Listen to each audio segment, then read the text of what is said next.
Hello everyone. तो last class में हमने किया था इंट्रोडक्शन, जो भी हमारा लाइन्स एंड एंगल का इंट्रोडक्शन था बिल्कुल बेसिक से, और 3 एग्जांपल्स किए थे जो 6.1 एक्सरसाइज से पहले दिए गए थे। तो चलिए हम करते हैं अपनी एक्सरसाइज नंबर 6.1।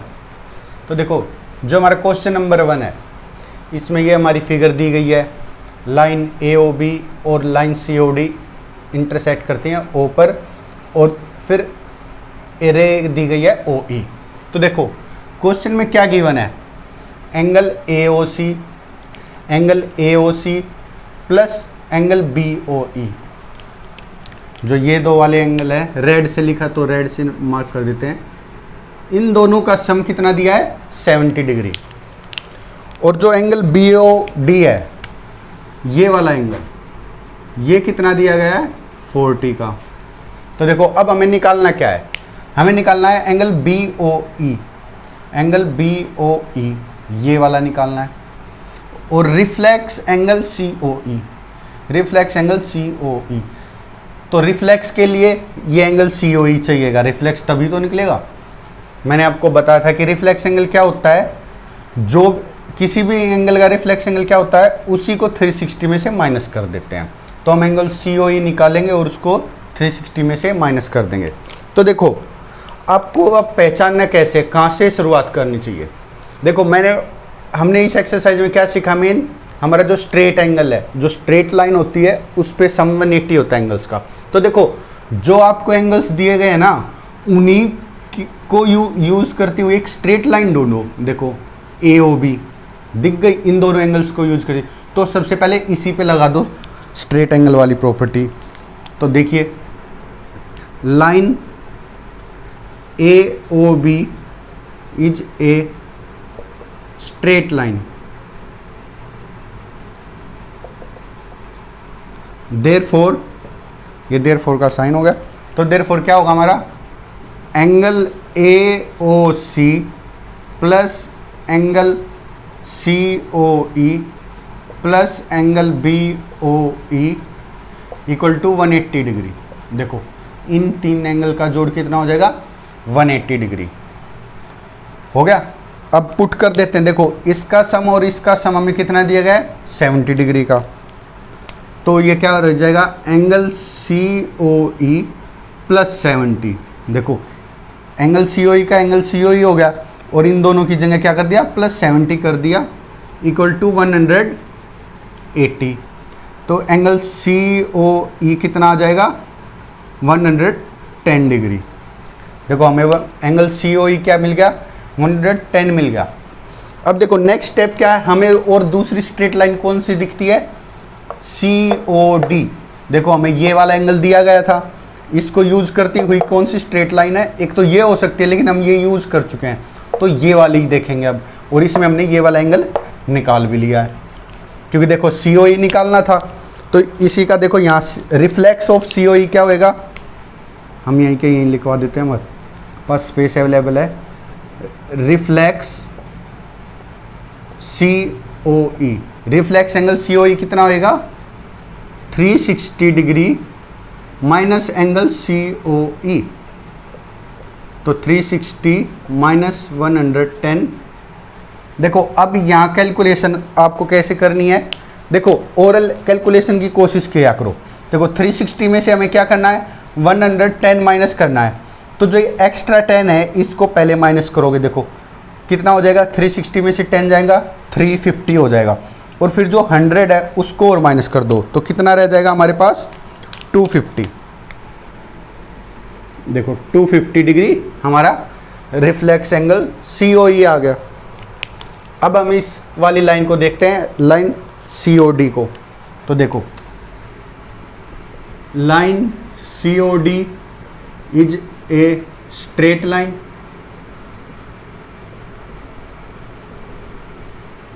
तो हमारा क्या होगा, angle COE plus angle BOE plus angle BOD equal to 180 degree. देखो ये angle COE plus angle BOE plus angle BOD, तो देखो COE हमने निकाल लिया 110 डिग्री, प्लस एंगल BOE हमें निकालना है, प्लस एंगल BOD कितना दिया हमें 40 दिया है, इक्वल टू 180 डिग्री। तो देखो ये कितना हो जाएगा 150 degree plus angle BOE equal to 180 degree. तो एंगल BOE इक्वल टू कितना हो जाएगा 180 डिग्री माइनस 150 डिग्री। तो देखो अब ओरल क्या करो, देखो ये दोनों आसपास हैं तो 50 100 से 100 आप देख सकते हो कैंसिल हो गया, क्योंकि कोई फ़र्क नहीं होता 100 में। फिर क्या होता है 80 और 50 में कितना डिफरेंस होता है 30 का। देखो आ जाएगा हमारा angle BOE equal to 30 degree. तो देखो ये हमारा क्वेश्चन नंबर 1 सॉल्व हो गया है, आप इसको नोट कर लीजिए। फिर नेक्स्ट करते हैं। चलो देख अगला क्वेश्चन करते हैं हम, क्वेश्चन नंबर 2। तो देखो इसमें क्या दिया गया है, हमारी जो दो लाइंस है XY और MN, ये इंटरसेक्ट करती है O पर, और जो OP है ये परपेंडिकुलर है XY के। देखो यहाँ क्या दिया गया है, जैसे हमें एंगल POY दिया गया है 90 डिग्री का। देखो ये साइन हमेशा क्या होता है, जहाँ भी आप इसको यूँ देखोगे मतलब ये 90 डिग्री का है।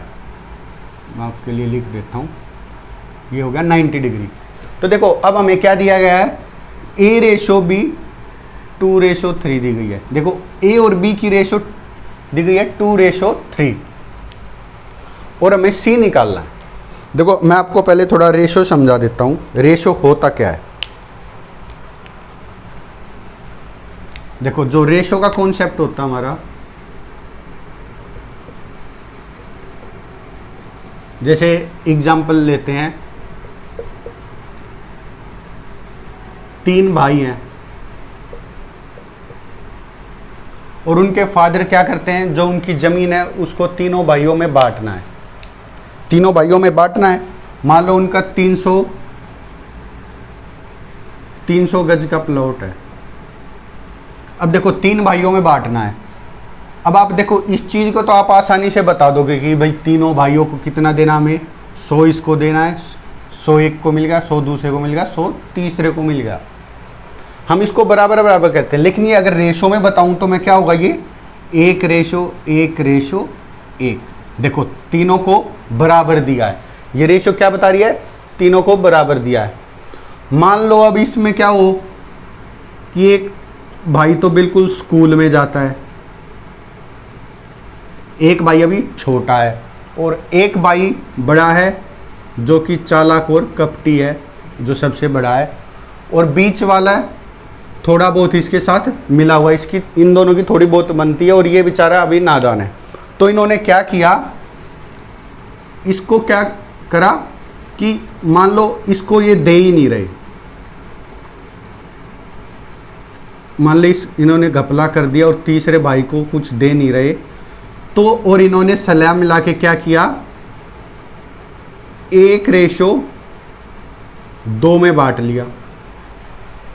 मतलब देखो 2 हिस्से इसने ले लिए बड़े वाले ने, और 1 हिस्सा इसको दे दिया। देखो 3 हिस्से थे ना, तो इसने क्या किया, 2/1 की रेशो में बांट लिया। तो क्या होगा, जो ये ऊपर वाले 2 थे ये बड़े भाई ने ले लिए इसने, और जो एक ये छोटे वाला था ये दे दिया बीच वाले भाई को, और तीसरे वाले को इन्होंने छोड़ दिया। तो देखो ये रेशो हमें यही बताता है कि कौन कितना है, आधा है, दुगना है। मान लो अब मैं आपको एज के हिसाब से सिखाता हूँ। फादर और सन है और ग्रैंडफादर है। तो देखो आप रहे होगे इस टाइम, मान लो कितनी उम्र के हो गए आप, 9th क्लास में हो, तो किस उम्र के हो गए आप, 12 करते हो आप 18 साल की उम्र में, तो 3 घटा देते हैं 15 के। तो आप देखो अब राउंड फिगर आप 15 के हो गए, और आपके फादर मान लो 21-22 साल की उम्र में शादी हुई है, तो ये लगा लेते हैं आप हो गए, लेकिन हम दुगना तिगना लेके चलते हैं। आपके फादर की एज 35 मान लेते हैं, 35 है, और आपके ग्रैंडफादर की एज है 75। तो देखो अगर हम इस चीज़ को रेशो में लिखना चाहें तो देखो आपके फादर और आपकी एज का रेशो कितना है, 3/1। मैं आपके लिए रंग कलर चेंज कर देता हूँ। देखो ये तो है एक्चुअल फिगर, और रेशो में लिखना चाहे तो ये क्या होगा 3:1। देखो 15 3 जा कितना होता है 45। देखो ये रेशो क्या बताती है कि अगर फादर और सन की रेशो 3:1 है, तो अगर सन 1 साल का है, देख वैसे होगा नहीं लेकिन मैं बताता हूँ, अगर सन 1 साल का है तो फादर 3 साल का होगा, सन 2 साल का है तो फादर 6 का होगा, सन अगर 3 साल का है तो फादर कितने का होगा 9 का होगा, सन 4 ईयर का है तो ये कितना होगा 12 का होगा, 5 का होगा तो 15। देखो ऐसे चलता जाएगा और 15 पे क्या होगा 45। देखो यही तो था हमारा। और अगर हम इन दोनों की देखते हैं सन और ग्रैंडफादर की, देखो कितना है 5 गुना लिया मैंने इसी वजह से। देखो ये इन दोनों की रेशो कितनी हो गई आपस में 1:5। देखो ये भी वैसे थ्योरेटिकली तो पॉसिबल नहीं है, लेकिन देखो सन 1 साल का है तो फादर 5 का है, सन 2 का है तो ग्रैंडफादर 10 का हो जाएगा, सन 3 का तो ग्रैंडफादर 15 का हो जाएगा। तो देखो ऐसे चलता जाएगा और 15 पे क्या होगा 75 होगा। देखो ये रेशो का कंसेप्ट है जो हमें यहाँ यूज करना है। अब देखो आपको मैं एक चीज़ और दिखाता हूँ। मान लो आपको सन और फादर की एज का जोड़ दिया गया है, जो हम कहते हैं कि सम। मान लो अगर हमें दिया है if sum of ages of father and son is, देखो हमें मान लो ये दिया नहीं गया, ये तो हमने माना है, तो आपको तो सिर्फ रेशो दी गई है इज 60। देखो फादर और सन की एज का सम 60 दिया गया है, तो हमें देखो हमें तो और रेशो दी गई है एंड रेशो इज 3:1। तो देखो हमें क्या पता है, देखो फादर को कितनी रेशो मिली है 3 मिली है, सन को कितनी रेशो मिली है 1 मिली है, और हमें जोड़ दिया गया है दोनों का, तो दोनों रेशो का जोड़ किसके बराबर होगा। देखो अब वैसे तो ये चीज़ तो हम कॉम्पिटिटिव में करते हैं, लेकिन देखो स्कूल लेवल पे क्या करते हैं, बस छोटा सा क्या करते हैं लेट कर लेते हैं। फादर को कितनी रेशो मिली है 3, तो late father as is 3x, तो सन की एज कितनी हो जाएगी x हो जाएगी। और देखो इन दोनों का सम दिया गया है, तो ये 3 और 1 4x इज इक्वल टू 60। देखो सम के बराबर x कितना आ जाएगा 15 आ जाएगा। देखो 4 से डिवाइड होगा कितना आ जाएगा 15। अब यहाँ पे हम पुट करेंगे तो देखो फादर की एज कितनी आ जाएगी 15 3 जा 45, और सन की कितनी होगी 15 होगी। देखो यही तो था हमारा। और हम इसको डायरेक्टली भी आपको देखो कैलकुलेशन थोड़ा दिमाग को अपना तेज करना चाहिए कि देखो 3 और 1 4, 4 से 60 कितने गुना है 15 गुना है। तो देखो एक की वैल्यू कितनी आ गई 15, तो देखो सन 15 हो गया, और 3 से गुना करेंगे तो फादर की 45। लेकिन आपको स्कूल में आप बोर्ड परीक्षा देनी तो ऐसे सिस्टम से करेंगे ताकि आपको फुल मार्क्स मिले। आप इसको है ना साइड में एक एग्जाम्पल की तरह नोट कर लीजिए, फिर हम इसको सोल्व करेंगे। आप नोट कर लीजिए। तो देखो हमने रेशो डिस्कस कर लिया। देखो हम अलग से नहीं पढ़ेंगे, जो भी कंसेप्ट हमारा यूज होगा क्वेश्चन में आपको वो सीखना है। ये चीज़ आपको अलग से जो स्टेटमेंट के क्वेश्चन होते हैं, छोटे छोटे चैप्टर होते हैं केजी वाले या कुछ भी जो रेशो से रिलेटेड होते हैं, देखो इस कंसेप्ट से आपके वो भी हो जाएंगे। देखो मेन ये क्यों करा रहा हूँ, जो आपके हल्के फुल्के चैप्टर वो इसी में आ जाएंगे। जैसे रेशो का कंसेप्ट आ गया, आप रेशो यहाँ सीख लोगे तो वहाँ भी आसानी से यूज कर लोगे। तो देखो अब हम क्वेश्चन पे आते हैं। तो देखो यही दिया गया हमें, ए और बी की रेशो दी गई है 2:3।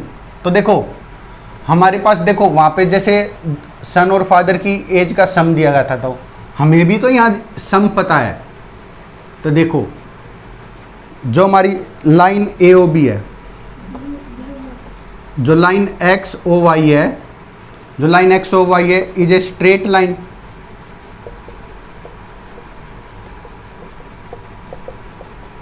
तो देखो क्या होगा a plus B plus 90 degree equal to 180 degree. तो 90 उधर जाके माइनस होएगा, तो a प्लस बी कितना आ जाएगा 90 डिग्री। देखो हमें सम मिल गया। वैसे तो आप इसको इतना होना चाहिए आप में एबिलिटी की, सीधा देख सको कि 180 में से 90 चला गया तो ये कितना बचा 90 डिग्री। तो देखो अब इसको हमें बांटना दो हिस्सों में, तो क्या होएगा यहाँ let angle A equal to 2x and angle B equal to 3x। देखो रेशो है तो हम कोई भी एक वेरिएबल लगा देते हैं। देखो यहाँ पे ये लाइन x है, मान लो आप कंफ्यूज हो रहे हो तो इसको हम और कोई भी नाम दे सकते हैं दूसरा। देखो इस कोई भी एक अल्फ़ाबेट लेना है इसके साथ,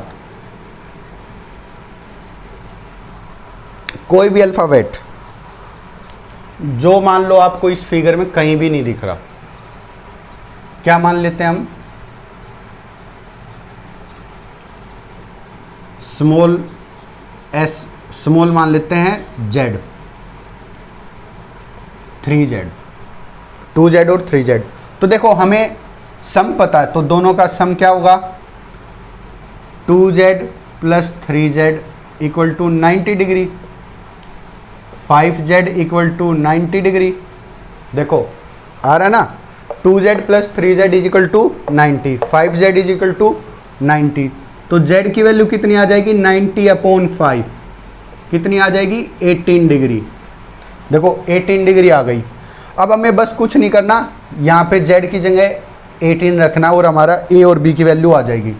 तो क्या आ जाएगा angle a equal to 2z, जो कि क्या होगा 2 इंटू 18 36 डिग्री, और एंगल b क्या होगा 3z equal to 3 into 18 is equal to 54 degree. देखो हमने a और b की वैल्यू निकाल ली। ये देखो आपको a और b क्यों निकाला, देखो ये रेशो दी गई है, तो जब आप a और b की वैल्यू निकालोगे तभी आप क्वेश्चन में आगे बढ़ पाओगे। अब इसके बाद देखो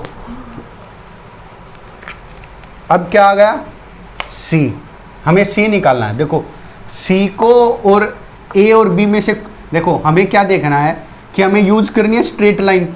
अब देखो c निकालना है तो c कहाँ कौन सी स्ट्रेट लाइन पे आ रहा है, देखो जो a और b को यूज कर सके हम, क्योंकि सोल्व तो तभी होगा। देखो यहाँ तो इधर तो लाइन है नहीं, लेकिन देखो जो लाइन MN है MON है वो देखो b के साथ और c के साथ है। देखो ये लगा देंगे और हमारा क्वेश्चन सोल्व हो जाएगा। देखो line MON is a straight line,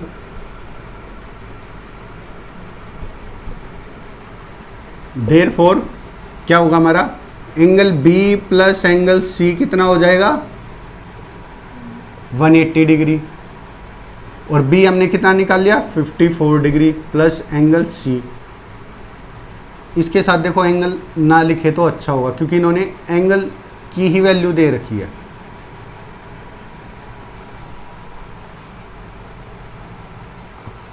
angle C हम तब लिखते हैं जब XCM होता, ये ना दिया होता। हमें वैल्यूज दी गई, उसने पूरे एंगल को ही मान लिया। तो देखो ए बी निकाल लिया और अब सी, तो b प्लस सी कितना है 180, तो 54 प्लस सी कितना हो जाएगा 180 डिग्री। तो हमारा c कितना आ जाएगा, देखो ऐसे सोल्व किया करो। देखो 180 है, 180 में से 5 गए, देखो आप 5 तो घटा नहीं पाओगे। देखो मान लो सीधा 50 घटाना में, पहले क्या करोगे, देखो 0 से 0 हट गई, तो क्या करो 18 में से 5 घटा लो। आप ये तो कर सकते हैं ना कि 18 में से 5 घटाओगे तो कितना बचेगा 13 बचेगा, और 0 की 0 लगा ली। अब देखो 50 तो चला गया, अब बचा 4, तो इसमें से 4 आसानी से घटा सकते हो, तो कितना आ जाएगा 126 डिग्री। देखो यही होता है कैलकुलेशन के तरीके। आप ओरल कैसे करना स्टार्ट करोगे, देखो धीरे धीरे आप ये चीज़ लिख के करोगे, फिर आपकी आदत हो जाएगी, आप इसको बिगर लिखे लिख दोगे। बस आप प्रैक्टिस करा करो, जब भी क्वेश्चन करो। अब ये नहीं है कि होमवर्क मिला है और उसको आधे घंटे में करना, नहीं 1 घंटे में लेके करो, लेकिन ऐसे तरीके से करो ताकि आपको लॉन्ग टर्म फ़ायदा मिले। तो आप इसको नोट कर लो, फिर हम अपना अगला क्वेश्चन करेंगे। तो देखिए हमारा अगला क्वेश्चन है क्वेश्चन नंबर 3 एक्सरसाइज 6.1। तो देखो हमें इस फिगर में क्या दिया गया है, angle P Q are, angle P Q are. तो देखो जो ये पी क्यू आर लिखा जाता है ना, यहाँ से शुरू किया पी, फिर मिडल वाला क्यू, तो ये जो बीच वाला ना यही एंगल होता है हमेशा, और फिर आर यहाँ एंड होता है। मतलब जैसे हमारा एंगल कैसे बनता है, ऐसे बनता है। तो किसी भी फिगर में, कितनी भी मुश्किल फिगर हो, 3 वर्ड दिए जाएंगे आपको, तो या तो वो यहाँ से शुरू करके यहाँ जाएगा और यहाँ जाएगा, फिर यहाँ से यूज करके यहाँ आएगा और फिर यहाँ आएगा, लेकिन एंगल तो हमेशा बीच वाले पे ही होगा, या इधर से चला जाए या फिर इधर से चला जाए। तो पी क्यू आर दिया तो मतलब पी क्यू आर ये वाला एंगल होगा। फिर देखो इसमें क्या दिया, P R Q, P R Q, Q दिया तो हमें इस तरफ आना है, तो देखो ये वाला एंगल होगा। अगर टी देता तो इधर वाला हो जाता, पी आर टी इधर वाला हो जाता। तो देखो अब हमें प्रूव क्या करना है, P Q S, P Q S, देखो एस बाहर चला गया, तो ये बाहर वाला एंगल किसके प्रूव करना है, पी आर टी के, इधर बाहर वाले के। मतलब मैं लाल से कर देता हूँ, ये वाला एंगल इस वाले एंगल के बराबर प्रूव करना है, और जो ब्लैक वाले हैं ये हमें दिए हैं और रेड वाले हमें प्रूव करने हैं। तो देखो सिंपल सी बात है, आपको ये स्ट्रेट लाइन दिख रही है, इस पॉइंट पे स्ट्रेट दिख रही है, इस पॉइंट पे स्ट्रेट दिख रही है, इसी का इस्तेमाल करना है सीधे सीधे। तो देखो line S Q R T is a straight line. एक बार एक ही लाइन लिख दो एस आर क्यू टी, दोनों पॉइंट कवर हो जाते हैं, फिर बार बार आपको ये लाइन लिखनी नहीं पड़ेगी। तो देखो फिर क्या होगा, हमारा angle P S O P Q S, P Q S, P Q S plus angle P Q R, P Q R equal to 180 degree, यही दिया गया है ना। और फिर देखो, और इस पॉइंट पे क्या होगा हमारा, मैं थोड़ी जगह छोड़ देता हूँ क्योंकि एक चीज़ लिखनी है हमें बाद में, P R T plus angle P R Q equal to 180 degree. देखो यही दो चीज़ हैं, और हमें दिया गया क्या है, ये बराबर दिया गया है, angle P Q R equal to angle P R Q. इसको हम मान लेते let X degree equal to, इन दोनों को हमने क्या मान लिया, एक्स एक्स मान लिया, क्योंकि नाम से आप कंपेयर नहीं कर पाओगे। अगर आप कोई भी एक मान लोगे इसको अल्फ़ाबेट, तो आपको आसानी से दिखने लग जाती हैं चीज़ें, ये फ़ायदा होता है।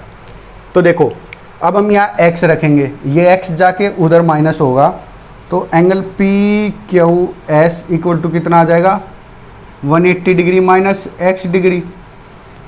ये हमारी क्या हो जाएगी, इक्वेशन 1 हो जाएगी। ऐसे ही इसमें रखेंगे angle P R T equal to 180 degree minus x degree. अब देखो इक्वेशन 1 और 2 को ध्यान से देखो, क्या दिख रहा है आपको कि देखो पी क्यू एस भी 180 डिग्री माइनस एक्स है और पी आर टी भी 180 डिग्री माइनस एक्स है, तो हो गए ना दोनों बराबर। तो देखो क्या लिखना है, ये चीज आप है ना साइड में, जैसे ये पेज आप जब ये चीज करोगे या फिर यहां लिख लो, इस चीज को आप यहां नोट कर लेना। मैंने तो पहले आपको कंफ्यूज ना हो जाए, क्योंकि फिर आपका ध्यान इसी पे रहता, इसलिए आपको पहले ये 2 इक्वेशन लिखवाई, जो चीज़ आती है इसलिए आपको मैंने पहले लिखवाई कि आप कंफ्यूज ना हो। तो देखो ये चीज़ आप यहाँ लिख लेना, आने के जब आप सीख जाओगे अच्छे से तब तो आप इसको पहले लिख सकते हो, मैंने इसलिए नहीं लिखवाई, मैं लाइन लगा देता हूँ बस। तो अब देख क्या लिखना है, ऑन कंपेयरिंग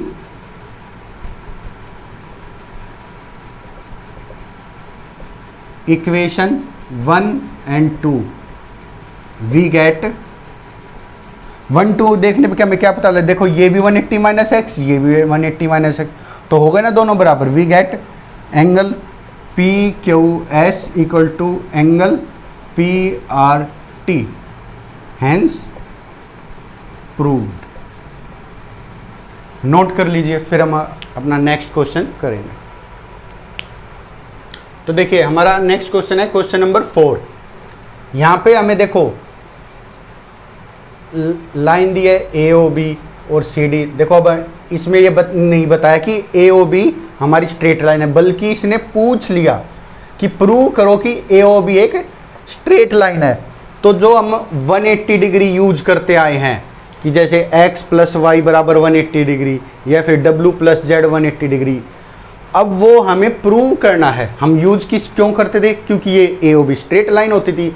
अब इसने क्या दे दिया कि ये हमें प्रूव करके दिखाओ कि AOB इज इक्वल टू 180, वो स्ट्रेट लाइन है। स्ट्रेट लाइन है मतलब हमें कैसे भी करके कहाँ पहुँचना है, या तो आप पहुँच जाओ x प्लस वाई बराबर 180 डिग्री पे, या फिर आप पहुँच जाओ z प्लस w 180 डिग्री। फिर हम कह सकते हैं कि ये स्ट्रेट लाइन है। देखो अगर स्ट्रेट लाइन है तो 180 डिग्री होगा जोड़, और अगर जोड़ 180 डिग्री है तो स्ट्रेट लाइन होगी। तो अब हमें वहीं पहुँचना है इसमें। तो देखो हम कैसे शुरू करते हैं। देखो आप कुछ भी नहीं ले पा रहे, लेकिन आप पूरा एंगल तो दिखता आपको, तो इसी को इस्तेमाल करते हैं। देखो क्या होगा, ये x plus Y plus W plus Z equal to 360 degree. ये क्या है? हमारा कंप्लीट एंगल है। किसी भी पॉइंट के चारों तरफ कंप्लीट एंगल क्या होता है? 360 डिग्री होता है। तो देखो हमें इसी का इस्तेमाल करना है। अब देखो अब क्वेश्चन में क्या दिया है, x प्लस वाई बराबर डब्ल्यू प्लस जेड। तो आप देखो या तो x प्लस वाई की जगह डब्ल्यू प्लस जेड लिख लो, या फिर डब्ल्यू प्लस जेड की जगह x प्लस वाई लिख दो, कोई फर्क नहीं पड़ेगा। क्योंकि देखो अगर आप इसकी जगह x प्लस वाई देखोगे तो x प्लस वाई 180 डिग्री आ जाएगा, और अगर x प्लस वाई की जगह डब्ल्यू प्लस जेड लिखोगे तो डब्ल्यू प्लस जेड बराबर 180 डिग्री आ जाएगा। तो दोनों ही चीज़ों से साबित क्या होगा कि ये वो भी स्ट्रेट लाइन है। तो हम क्या करते हैं, x प्लस वाई बराबर डब्ल्यू प्लस जेड है, तो इसकी जगह क्या लिख देते हैं हम, x प्लस वाई लिख देते हैं। तो ये क्या आ जाएगा, x plus Y equal to 360 degree. देखो ये हो गया। तो ये क्या आ जाएगा, 2x प्लस 2y बराबर 360 डिग्री।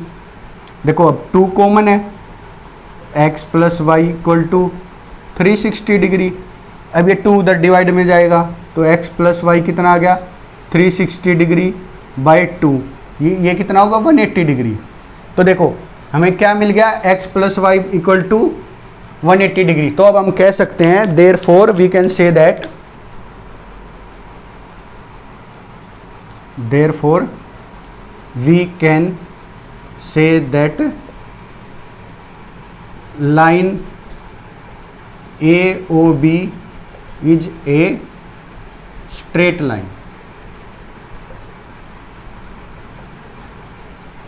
देखो आ गया, कितना सिंपल सा था। बस आपको इसी चीज़ का इस्तेमाल करना था। ये जो पूरा समय 360 डिग्री, फिर आप रिप्लेस कर दो, ये इसकी जगह ये लिख दो या इसकी जगह ये लिख दो, तो वो ट्वाइस हो जाएगा। देखो x plus X 2x, Y plus Y 2y, फिर 2 कॉमन आएगा तो x प्लस वाई।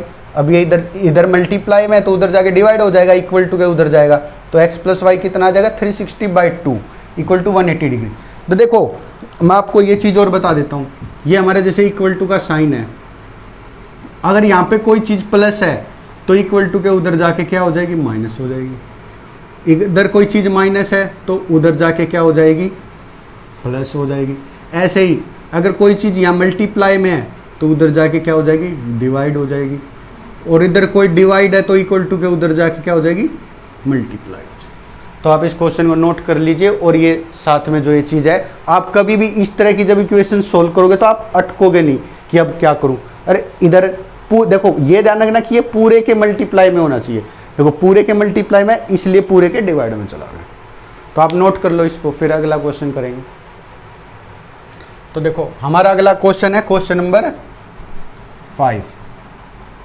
तो देखो हमें क्या दिया गया, इसमें लाइन POQ दी गई है, OR perpendicular on POQ, OR perpendicular है। देखो ये परपेंडिकुलर का साइन होता है, ऐसे उल्टा T करते हैं हमारा, इसका मतलब ये 90 डिग्री का एंगल है, ये परपेंडिकुलर का साइन होता है। तो देखो प्रूव क्या करना है, angle ROS equal to 1/2 bracket में QOS माइनस एंगल POS। तो देखो इसमें आप कंफ्यूज हो जाओगे शुरुआत कहाँ से करें। तो देखो आपको कुछ नहीं करना है, जो ROS है इसको पकड़ के रखना बस, क्योंकि हमें ROS निकालना है, तो ROS को पकड़ के रखना है। देखो ROS के क्या तरीके हैं, एक तो OR के इधर भी है ये, और एक इधर से भी। देखो एक बार तो इसको इधर से खींचो, एक बार इधर से खींचो। देखो कैसे बताता हूँ मैं। देखो हम अभी इसको भूल जाओ, मैं इसको लेके दिखाता हूँ आपको।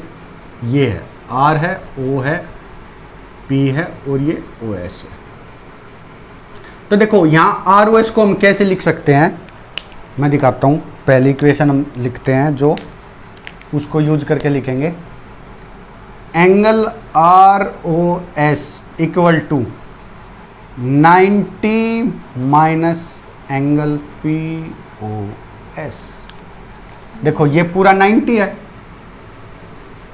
तो ये वाला हिस्सा क्या होगा, पूरे 90 में से जब हम इसको माइनस कर देंगे, देखो पूरे 90 में से हमने POS को माइनस कर दिया, ये आ जाएगी हमारी इक्वेशन नंबर 1। देखो सिंपल सी चीज है बिल्कुल। ROS को निकालना था, इस वाले 90 में से ये वाला माइनस कर लिया, हमने एक 90 को यूज कर लिया, अब बचा दूसरा 90। इसको कैसे इस्तेमाल करोगे, अब देखो, अब मैं आपको दिखाता हूं ऐसे। ये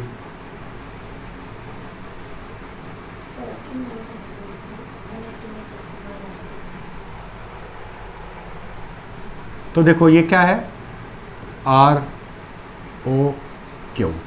तो देखो ये 90 है। अब वहां तो क्या था कि ये कम था, अंदर आता था, 90 के अंदर था, तो इसलिए 90 में से ये माइनस किया। यहाँ क्या 90 के बाहर है, तो ROS कितना आ जाएगा हमारा, देखो एंगल ROS कितना आएगा।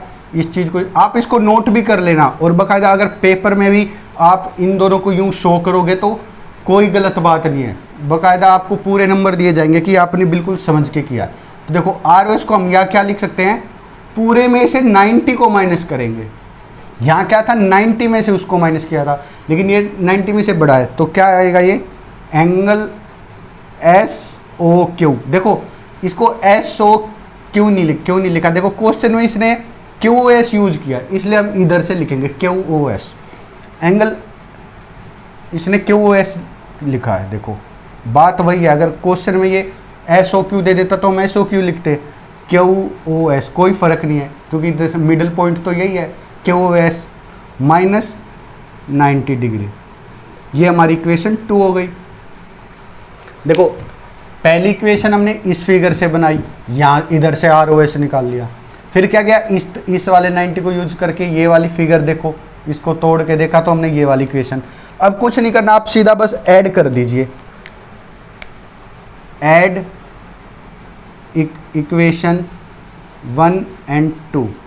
तो देखो हमें क्या मिलेगा, 2 एंगल ROS, देखो इक्वल टू के इस तरफ क्या है, एक एंगल ROS, एक एंगल ROS, कितना हो गया 2 एंगल ROS, इक्वल टू आ जाएगा प्लस 90 डिग्री माइनस 90 डिग्री। देखो ये प्लस वाला लिख लिया, ये माइनस वाला एक साथ कर लिया मैंने, plus angle QOS minus angle POS।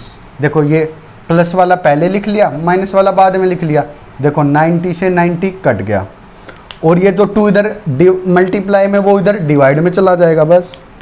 तो हमारा एंगल ROS कितना आ जाएगा, 1/2 पूरे के डिवाइड में। देखो यहाँ पूरे के मल्टीप्लाई, पूरे के डिवाइड में क्या आएगा, angle QOS minus angle POS। देखो हो गया ना हमारा प्रूव, यही प्रूव करना था, तो हैंस प्रूव।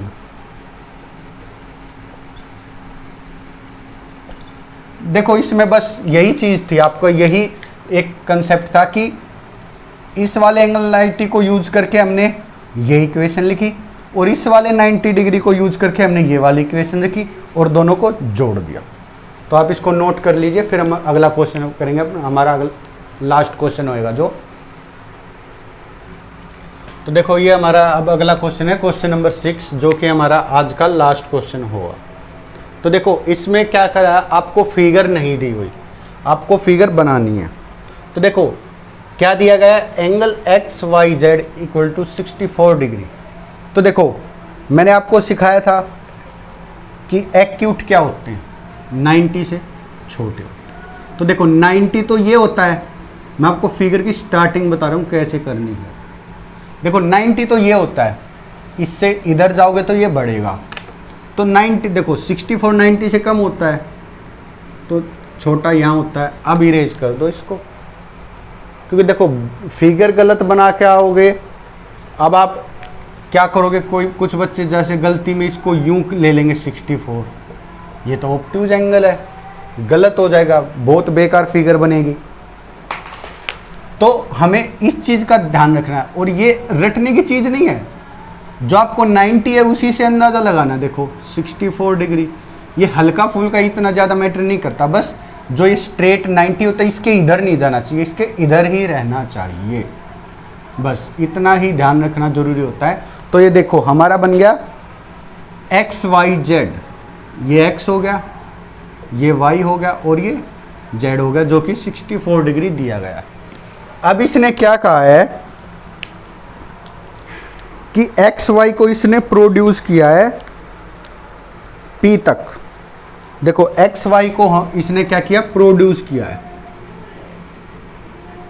P तक। तो देखो मैं एक बात बताऊं, मान लो आपके ये घर की दीवार है, ये यहाँ तक थी, आप इसको बढ़ाओगे तो बिल्कुल सीधा ही तो बढ़ाओगे, स्ट्रेट है ये, इसमें देगा नहीं, लेकिन ये हमारी स्ट्रेट लाइन बनेगी क्योंकि इसने इसको सीधा प्रोड्यूस किया, बिल्कुल सीधा। दिखने में हमारी ये टेढ़ी बन गई है, लेकिन ये बिल्कुल सीधी है XY, और इसको हमने प्रोड्यूस कर दिया P तक। XY को प्रोड्यूस किया इसने P तक। अब आगे इसने क्या दिया कि जो YQ रे है, एक हमारी रे जो है ये देखो यहाँ से YQ रे यहाँ Y से निकलेगी, तो उसने कहा कि ये बाइसेक्ट कर रही है इस पूरे एंगल को, ZYP को, मतलब ये वाला एंगल और ये वाला एंगल। बाइसेक्ट मतलब दो हिस्सों में तोड़ना। मैंने आपको लास्ट क्लास में बताया था कि इस पूरे बड़े एंगल को इसने दो हिस्सों में तोड़ दिया हमारी YQ ने। रे YQ है ये, जो रे दी गई है एरो लगा देते हैं। ये रे YQ ने इस एंगल को ZYP को दो हिस्सों में तोड़ दिया और ये हमारी फिगर कंप्लीट हो गई। तो देखो अब ये क्या निकलवा रहा है, एंगल XYQ, एंगल XYQ निकालना है। देखो इस पूरे एंगल के लिए हमारे पास ये तो है, और अगर इसमें हम ये वाला और जोड़ दें तो हमें ये मिल जाएगा, ठीक है। फिर आगे क्या निकलवाना है, रिफ्लेक्स XYP। अब देखो ये वाला तो हमें निकालना है और ये बराबर है, और जब ये दोनों बराबर है तो इस वाले एंगल को हम 360 में से माइनस कर देंगे तो हमारा रिफ्लेक्स भी मिल जाएगा। तो अब हम सोल्व करते हैं आगे। देखो मैंने आपको पहले बता दिया हमें क्या करना है। तो देखो अब हमारी लाइन क्या है, line XYP is a straight line. XYP straight line है, तो क्या होगा हमारा angle XYZ plus angle ZYQ plus angle, इसमें दिया होगा XYP यूज किया, देखो इसने XYP यूज किया, एंगल QYP यूज किया, QYP इक्वल टू 180 डिग्री। देखो ये तीनों एंगल का जोड़ 180 डिग्री। तो देखो ये दोनों एंगल बाइसेक्ट कर रही है, तो ये दोनों एंगल इक्वल है। तो हम या तो इसका ये नाम लिख लो या फिर ये लिख लो। हमें पहले निकालना है XYQ निकालना, और बाद में QYP का रिफ्लेक्स निकालना है, QYP का। तो हम इस वाले एंगल को भी QYP लिख लेंगे तो अच्छा रहेगा। तो देखो क्या करते हैं,